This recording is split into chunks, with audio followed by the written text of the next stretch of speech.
এই ধর্মীয় বিভাজন ক্রমশ এতটাই তীব্র হয়ে ওঠে যে তার চূড়ান্ত পরিণতি ঘটে 1947 সালের দেশভাগে। আমাদের বুঝতে হবে, ধর্ম ব্যক্তিগত বিশ্বাস ও চর্চার বিষয়। তাকে রাজনৈতিক ক্ষমতার হাতিয়ার বানানো হলে তা কেবল সংঘাত ও বিভেদই বাড়ায়।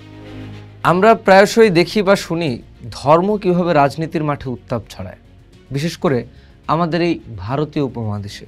কিন্তু এই ধর্ম আর রাজনীতির মাখামাখি কি আজকের ঘটনা, নাকি এর শিকড় লুকিয়ে আছে ইতিহাসের অনেক গভীরে? আজ আমরা ঠিক এই রহস্যেরই জট খুলতে চাই, আর এই সফরে আমরা কয়েকটা প্রশ্নের উত্তর খোঁজার চেষ্টা করব।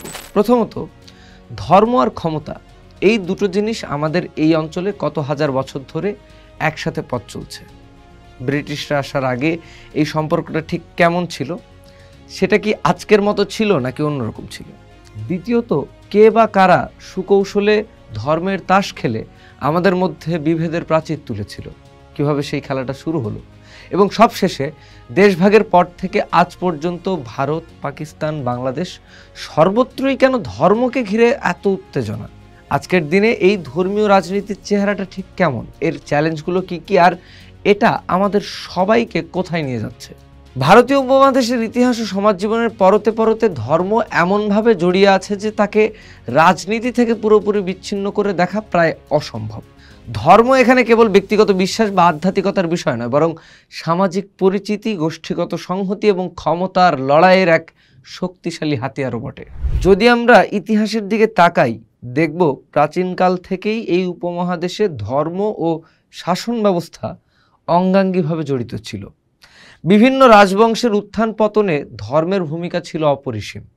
সম্রাট অশোকের কলিঙ্গ যুদ্ধের পর বৌদ্ধ ধর্ম গ্রহণ এবং তাকে রাজধর্মের পর্যায়ে উন্নীত করার প্রচেষ্টা যেমন এক উদাহরণ, তেমনি গুপ্ত যুগে হিন্দু ধর্মের পৃষ্ঠপোষকতা বা মধ্যযুগে সুলতানি ও মোগল আমলে ইসলাম ধর্মের প্রসার ও রাষ্ট্রীয় নীতিতে তার প্রভাব, এই সবই প্রমাণ করে যে শাসকের ধর্মবিশ্বাস বা ধর্মীয় গোষ্ঠীর সমর্থন বরাবরই ক্ষমতার এক গুরুত্বপূর্ণ অনুষঙ্গ ছিল ভারতবর্ষে। তবে সেই সময়ের ধর্ম ও রাজনীতির সম্পর্ক আজকের মতো ছিল না। তখন ধর্ম মূলত শাসকের বৈধতা প্রতিষ্ঠা, সামাজিক শৃঙ্খলা রক্ষা এবং কখনো কখনো সাম্রাজ্য বিস্তারের নৈতিক ভিত্তি হিসেবে কাজ করত। বিভিন্ন ধর্মীয় সম্প্রদায়ের মধ্যে সংঘাত যে ছিল না তা নয়, কিন্তু বহুত্ববাদ এবং সহাবস্থানের নানা উদাহরণও ইতিহাসে বিরল নয়। অনেক শাসকই ভিন্ন ধর্মাবলম্বীদের প্রতি সহনশীল নীতি গ্রহণ করেছিলেন, যা এই অঞ্চলের সাংস্কৃতিক বৈচিত্র্যকে সমৃদ্ধ করেছিল। কিন্তু ধর্মীয় রাজনীতির যে রূপ আমরা আজ দেখি, তার বীজ মূলত রোপিত হয়েছিল ঔপনিবেশিক আমলে, বিশেষ করে ব্রিটিশ শাসন আমলে। ব্রিটিশ শাসকরা তাদের ডিভাইড অ্যান্ড রুল নীতি প্রয়োগ করতে গিয়ে অত্যন্ত সচেতনভাবে ধর্মীয় বিভাজনকে রাজনৈতিক হাতিয়ার হিসেবে ব্যবহার শুরু করে। 1857 সালের সিপাহী বিদ্রোহের পর তারা হিন্দু ও মুসলিম সম্প্রদায়ের মধ্যেকার সামাজিক ও অর্থনৈতিক পার্থক্যগুলোকে পরিকল্পিতভাবে উস্কে দিতে থাকে। পৃথক নির্বাচন ব্যবস্থা প্রবর্তন, যেমন 1909 সালের মর্লে মিন্টো সংস্কার, আদমশুমারিতে ধর্মীয় পরিচিতিকে গুরুত্ব দেওয়া এবং বিভিন্ন সম্প্রদায়ের জন্য আলাদা সুযোগ সুবিধার ব্যবস্থা করা, এই সব পদক্ষেপ ধীরে ধীরে ধর্মীয় পরিচিতিকে রাজনৈতিক পরিচিতির মূল ভিত্তি করে তোলে। এর ফলস্বরূপ জন্ম নেয় হিন্দু মহাসভা এবং মুসলিম লীগের মতো সংগঠন, যারা নিজেদের সম্প্রদায়ের স্বার্থ রক্ষার নামে ধর্মভিত্তিক রাজনীতির পথ প্রশস্ত করে। এই ধর্মীয় বিভাজন ক্রমশ এতটাই তীব্র হয়ে ওঠে যে তার চূড়ান্ত পরিণতি ঘটে 1947 সালের দেশভাগে। এক রক্তাক্ত অধ্যায়ের মধ্য দিয়ে জন্ম নেয় ভারত ও পাকিস্তান নামক দুটি রাষ্ট্র, যার মূলে ছিল ধর্মভিত্তিক জাতীয়তাবাদ। লক্ষ লক্ষ মানুষের ভিটেমাটি ছাড়া হওয়া, সাম্প্রদায়িক দাঙ্গা এবং অপরিমেয় দুর্ভোগ এই ধর্মভিত্তিক রাজনীতিরই প্রত্যক্ষ ফল। পাকিস্তান গঠিত হয়েছিল মুসলিমদের জন্য একটি পৃথক আবাসভূমি হিসেবে, যেখানে ইসলাম হবে রাষ্ট্র ও সমাজের চালিকা শক্তি। কিন্তু যেটাকে তারা সমাধান ভেবেছিল তাই হয়ে দাঁড়ালো সমস্যা। শুরু থেকেই ইসলামী রাষ্ট্র বনাম উদারনৈতিক গণতন্ত্রের বিতর্ক পাকিস্তানে চলতে থাকে।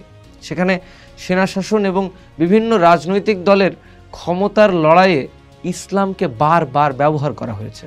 ধর্মীয় মৌলবাদী গোষ্ঠীগুলোর প্রভাব ক্রমশ বৃদ্ধি পেয়েছে, যা দেশটির আইন কানুন এবং সামাজিক কাঠামোকে গভীরভাবে প্রভাবিত করেছে। অন্যদিকে ভারতও একরকম ধর্মের ভিত্তিতে রাষ্ট্র হিসেবে আবির্ভূত হয়। স্বাধীনতার 3 বছর পর যদিও ধর্মনিরপেক্ষ রাষ্ট্র হিসেবে আত্মপ্রকাশ করে, যেখানে সংবিধানে সকল ধর্মের সমানাধিকার নিশ্চিত করা হয়েছে, কিন্তু বাস্তব চিত্রটা বরাবরই জটিল। স্বাধীনতার পর থেকেই ভারতে সাম্প্রদায়িক দাঙ্গা, ধর্মীয় অসহিষ্ণুতা এবং রাজনৈতিক দলগুলোর ভোট ব্যাংকের রাজনীতিতে ধর্মের ব্যবহার লক্ষণীয় ছিল। বিশেষ করে সাম্প্রতিক দশকগুলোতে হিন্দুত্ববাদী রাজনীতির উত্থান ভারতের ধর্মনিরপেক্ষ চরিত্রকে এক কঠিন চ্যালেঞ্জের মুখে ফেলে দিয়েছে। রাম জন্মভূমি আন্দোলন, বাবরি মসজিদ ধ্বংস এবং তৎপরবর্তী ঘটনা প্রবাহ, যেমন নাগরিকত্ব সংশোধনী আইনের মতো বিষয়গুলো ধর্মীয় মেরুকরণকে তীব্রতর করেছে। আজ ভারতে ধর্মীয় পরিচিতি রাজনৈতিক আলোচনার কেন্দ্রে চলে এসেছে, যা বহুত্ববাদী সমাজ ব্যবস্থার জন্য এক অশনি সংকেত। বাংলাদেশ শুরুতে একটি ধর্মনিরপেক্ষ রাষ্ট্র হিসেবে যাত্রা করলেও 75-এর পর ক্রমশ ইসলামকে রাষ্ট্রীয় পরিচিতির অংশ করে তোলার চেষ্টা করা হয়। সংবিধানে রাষ্ট্রধর্ম ইসলাম অন্তর্ভুক্ত করা হয়, যদিও ধর্মনিরপেক্ষতার নীতিও বহাল রাখা হয়। এই দ্বৈততা বাংলাদেশের রাজনীতিতে এক ধরনের টানাপোড়েন তৈরি করেছে। এখানেও ধর্মীয় অনুভূতিকে ব্যবহার করে রাজনৈতিক ফায়দা লোটার চেষ্টা দেখা যায়। প্রধান রাজনৈতিক দলগুলো ভোটের জন্য ধর্মীয় প্রতীক ও বক্তব্য ব্যবহার করে। আবার জামাতে ইসলামের মতো বাংলাদেশের স্বাধীনতার খোলাখুলি বিরোধিতাকারী দলও তাদের পুরনো বিতর্কিত ইতিহাসকে আড়াল করে বা ভিন্নভাবে ব্যাখ্যা করে সমাজে তাদের নির্দিষ্ট এজেন্ডা এবং বিভেদ তৈরির চেষ্টা চালিয়ে যায়। আজকের বাস্তবতায় দাঁড়িয়ে আমরা দেখতে পাই গোটা উপমহাদেশ জুড়েই ধর্মীয় রাজনীতি এক উদ্বেগজনক রূপ ধারণ করেছে। বিশ্বায়নের যুগে একদিকে যেমন অর্থনৈতিক ও প্রযুক্তিগত উন্নয়ন ঘটছে, তেমনি অন্যদিকে ধর্মীয় পরিচিতি ভিত্তিক সংঘাত ও অসহিষ্ণুতা বাড়ছে। রাজনৈতিক দলগুলো প্রায়শই উন্নয়ন, শিক্ষা, স্বাস্থ্য বা কর্মসংস্থানের মতো মৌলিক বিষয়গুলো থেকে জনগণের দৃষ্টি সরিয়ে ধর্মীয় ভাবাবেগকে উস্কে দিয়ে ক্ষমতায় টিকে থাকতে চায়। সামাজিক মাধ্যম এই প্রক্রিয়াকে আরও সহজ করে দিয়েছে। গুজব, বিদ্বেষপূর্ণ বক্তব্য এবং বিকৃত তথ্য খুব সহজেই ছড়িয়ে পড়ছে, যা বিভিন্ন সম্প্রদায়ের মধ্যে অবিশ্বাস ও শত্রুতা তৈরি করছে। এর ফলে যা হচ্ছে তা হলো আমাদের সমাজের বহুত্ববাদী কাঠামো দুর্বল হয়ে পড়ছে। ভিন্ন ধর্ম বা মতের প্রতি শ্রদ্ধা ও সহনশীলতা কমছে। সংখ্যালঘুরা আরও প্রান্তিক ও নিরাপত্তাহীন হয়ে পড়ছেন। জাতীয় সংহতির বদলে গোষ্ঠীগত পরিচিতি মুখ্য হয়ে উঠছে আমাদের জীবনে।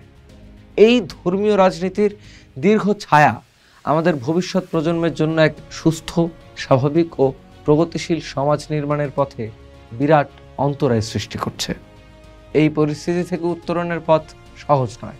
এর জন্য প্রয়োজন রাজনৈতিক সদিচ্ছা, নাগরিক সচেতনতা এবং শিক্ষা ও সংস্কৃতির প্রসার। আমাদের বুঝতে হবে ধর্ম ব্যক্তিগত বিশ্বাস ও চর্চার বিষয়। তাকে রাজনৈতিক ক্ষমতার হাতিয়ার বানানো হলে তা কেবল সংঘাত ও বিভেদই বাড়ায়। ভিন্ন ভিন্ন ধর্ম ও সংস্কৃতির মানুষের মিলিত অবদানেই এই অঞ্চলের সভ্যতা ও সংস্কৃতি সমৃদ্ধ হয়েছে। সেই বহুত্ববাদী চেতনাকে পুনরুদ্ধার করেই আমরা ধর্মভিত্তিক রাজনীতির এই বিষাক্ত চক্র থেকে মুক্তি পেতে পারি এবং এগিয়ে যেতে পারি এক শান্তিপূর্ণ ও সমৃদ্ধ ভবিষ্যতের দিকে। পোস্ট দেখুন, ভাবুন, করুন, থাকুন পোস্টের সাথে।